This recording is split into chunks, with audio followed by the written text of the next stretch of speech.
Hi, this is Stassi and Luisa with Talk Talktiles. We are in the middle of a special series called Talktober, where we bring the creeps to your ears. Honestly, you may not sleep at night because today's topic has even given Stassi insomnia. Yes, I have been unable to sleep because it's just terrifying. All these stories I've heard about this topic. Yeah, and our followers have shared it with us, and it's scary. And I actually found a trend in it.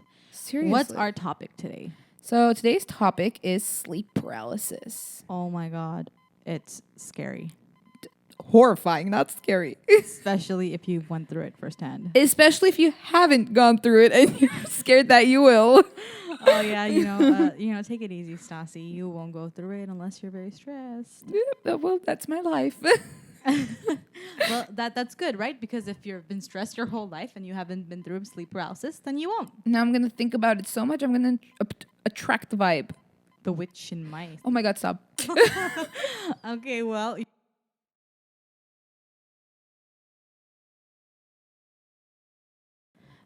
But before we start talking about our topic, today's song of the day is Let Me Down Slowly by Alec Benjamin. Have you ever heard that song, Stassi? No, I haven't. Well, you know what's creepy? What? That the lyric starts with, "This night is cold in the kingdom. I can feel you fade away." Wow, that just ties in so well with today's Right? topic The of witch sleep fades paralysis. away once you wake up from sleep paralysis. Oh my God. But yeah, you guys should totally check out that song. It's awesome. I love it so much, just like I love every song we shout out here. Yeah. Okay, let's skip over the news because today's topic is just way too interesting. All right, so I think we should start off with what sleep paralysis is. And it's the phenomenon where a person wakes up but finds themselves unable to move or speak. Okay. So they're aware but not able to move. Yes. Okay. So it happens during the REM part of sleep. And is there like a trigger? You know? I'm not sure. Do you? It's when Actually, sleep gets interrupted. Yeah, I know.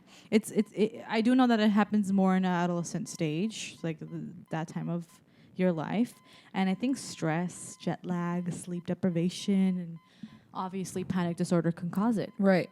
And I think a lot of people confuse it with night terrors, but that's not the case, because if you are experiencing a night terror, you immediately might, sit up. So you wake up and You you're wake aware. up and you're aware. Awake, you're not dreaming anymore. And you you're can done. move. Yeah. You So wake you're up in basically panic. not sleeping at all. You're not sleeping. This yeah. is sleep paralysis. Right. You're asleep during the process. I know that it's like hallucinating. You hear, you feel, you see things, and they're there, but you can't move or say anything. I had an experience like that. Did you? No, I haven't. No, right? Okay.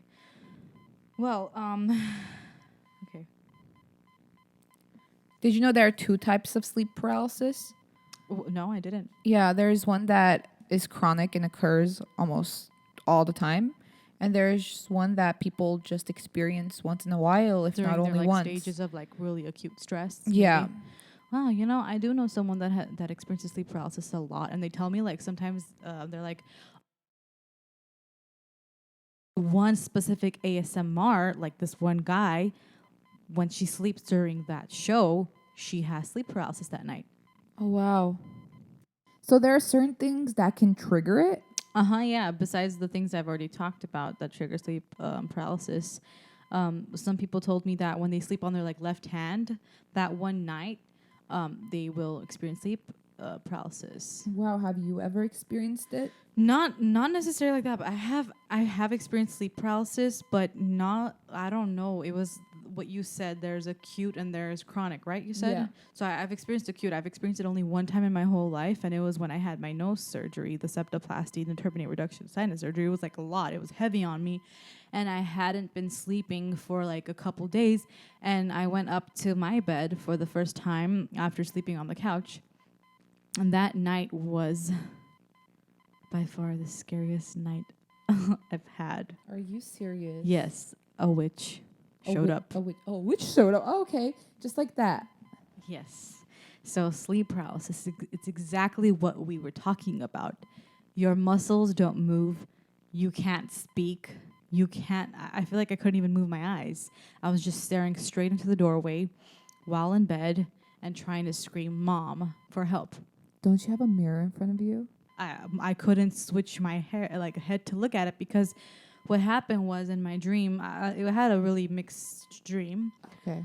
And, you know, I have a gauze on my nose and stuff. So I could have possibly been actually being choked during like my sleep because, you know, I my muscles relaxed and I couldn't breathe with my nose. So maybe I was actually choking. And I read somewhere that sleep paralysis happens because of that. Like you actually can't breathe. So you feel like, you know. Yeah.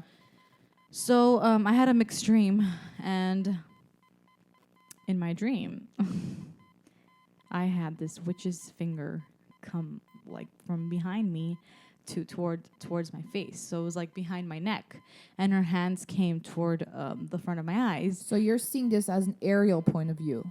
I'm seeing this in my dream as if it was a dream. Just for now, it was just a dream. It was just my dream. Yeah, it was just me looking forward, and I felt like tickles near my ears, and I see the hand of this witch. And I call it a witch because it's like what we portray a witch to be, with like, you know, the long nails, the weird fingers, you know, the nose. So that hand came, and when I looked at it, it was just fear. Like I was, Of course. it was horrible. That just sent some shivers down my spine. Yeah. Once it came to my neck, I felt the sudden, like, I don't even know how to explain it. Like I couldn't breathe anymore. The need for air. And I opened my eyes, and that's when I was in sleep paralysis, from what I'm assuming. But you were in sleep paralysis when you opened your eyes. I opened my eyes. I still feel choked. I still feel the arms, and I can't see it because it's around my neck, and I can only look one direction, which is the doorway. And I'm being choked, and I'm trying to move my, like, you know, move my body from like how scared I feel, but I can't. And I'm trying to scream for my mom, like, Mom, help me, like, you know, so she could come help me, because I thought I couldn't breathe. And like, I thought that there was actually someone at my house that broke in and is choking me. That's how real it felt. Well, that's terrifying. I can't go to bed tonight. I'm sorry. Yeah. And I couldn't move my head to look into the mirror to see like if there was actually someone there. After that, I basically didn't sleep. I actually texted my brother saying, help me. Like, I'm really scared and I can't go back to sleep. Oh my God. How long do you think it lasted? Because it says that it can actually last up to an hour.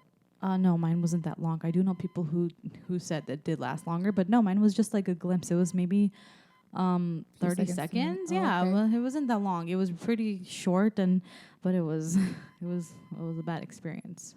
Yeah, I bet. I'm actually pretty scared right now, but we do have a follower who sent in a story on this topic, and you know, this person did experience sleep paralysis, and their story is quite fascinating. So here, I'm ready to hear. Yeah.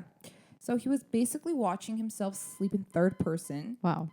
But it kind of shifted into a first person perspective. And then he noticed that someone was walking towards him. What the hell?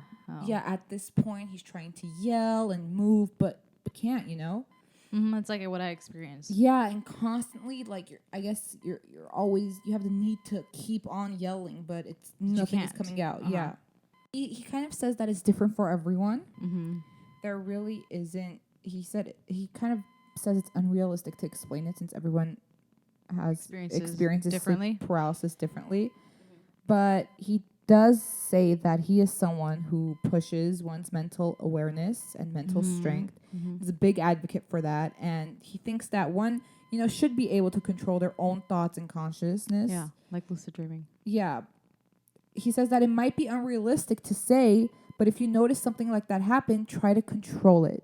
So I find this quote really fascinating because this person has managed to control his dreams. But my perspective, me personally, I have no idea how to control my own dreams. Yeah. So I don't even know how to. Sleep I haven't. Yet. Yeah. So if this happens to me, not yet. Okay, thank you for that.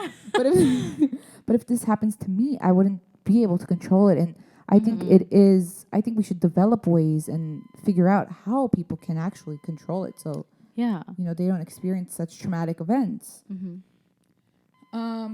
Advice he gives is to stay relaxed and calm. He says that is one way people can actually control it. It's hard to stay calm. I have to say just one time, but maybe he's the chronic case. Is he the one that has chronic case of sleep paralysis. Yeah, he is. He does have it quite often. But he's actually managed to, determine whether he is dreaming or not. Practice makes perfect. Yeah, he knows when he's dreaming, when he's not dreaming. He knows when to wake himself up. And he knows what's real and unreal. Wow. And he says that once you get that down, once you understand how to control your dreams, you can do whatever you want. You can put your mind to whatever test, and you can control what your mind puts ahead of you, even when you're unconscious and asleep. That's pretty cool. Like you can basically make a whole new world for yourself in your dreams when in you his control world. In his words, he says that it's like separating your body and your mind. Interesting. Well, thank you to whoever that is. You said they wanted to keep it anonymous. Yeah, they wanted to keep their story anonymous, but it was a fascinating one. Yeah, we'd love to share it. And I actually have another story that another follower sent me. This was actually scary, and what was even scarier to me is because you know how I told you that in my sleep paralysis story there was a witch? Yeah. There was a witch in hers too. Was it the same one? I don't know, but when she described the witch, when I read that, I was like, whoa, is there a trend of witches?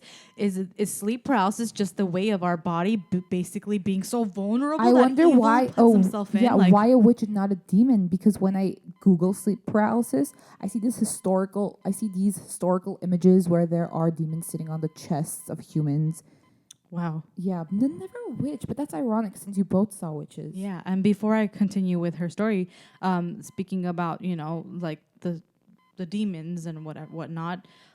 Scientists do say that sleep paralysis is just because it's physical. It's like you really can't breathe. Just like I mentioned before, it's your body actually is paralyzed, and you wake up and your body hasn't properly came out of that paralyzed state. So that it's just confusing. That's why sleep paralysis happens. But again, it might be your body is so vulnerable to evil. Evil's like, I have a soul I can play with, But this follower, her name is Ani, and I will shout her out after the story. But her story is scary. She was sleeping, and she opened her eyes, and to see her head was tilted to the side because her bed is in a way where there's a mirror beside her. So it's a closet mirror, and she looked down under her bed, and there was a dog. And that dog was barking. And she was just, it's still scary. Like, even though it's a dog, it's still scary. She does have a dog herself, and her dog was sleeping under her legs by her side. But she really wanted to wake Coco up, but she wouldn't wake up because she couldn't move her body to alert her dog. So she tried calling her mom to see, there's a dog under my bed. It felt that real. Yeah. It feels really real. And in the corner of her, with her peripheral vision, she sees this witch she described with the nose and the wrinkled face, the tiny little, the witch. Yeah. Exactly how you would describe a witch. She saw the witch in the doorway. Wow. And she was scared. Did she wake up? She said she eventually got out of it after her dog woke up. So maybe we need someone to wake us up near us and wake us up. Yeah, for people who have chronic sleep paralysis. But again, just like the other anonymous person, he has a hang of it, so he's good. Right. But for me, I'm gonna panic the next time I have this, and I don't even know what's gonna happen. I will literally just take me, let this be over. Wake up and go to church. Yeah, that's sleep paralysis. It's scary. Definitely. And to shout out the person who shared the story with us, her name is on Instagram. At Ani Atik. Yeah, at Ani Atik _ and that's spelled ANIATIK _. Yes, you guys should go follow her. Like her pictures. Awesome girl. But a last minute fact for sleep paralysis, they've been documenting sleep paralysis since the 7th century. Wow, and I'm sure they tied religious meanings to that too back in the day. What if they thought it was witchcraft? Oh my God. They probably did think that the witch next door is planting sleep paralysis in their heads. Oh my God, this is insane. This can be researched to a whole different level. Of course. And you know what? One of our podcasts is going to be on the Salem Witch Trials. Well, anyways, guys, that's it for our topic today. We hope we scared you guys. Boo. Did I scare you? Yeah, I'm scared. Anyways, I'm Luisa. And Stassi signing Signing out. out.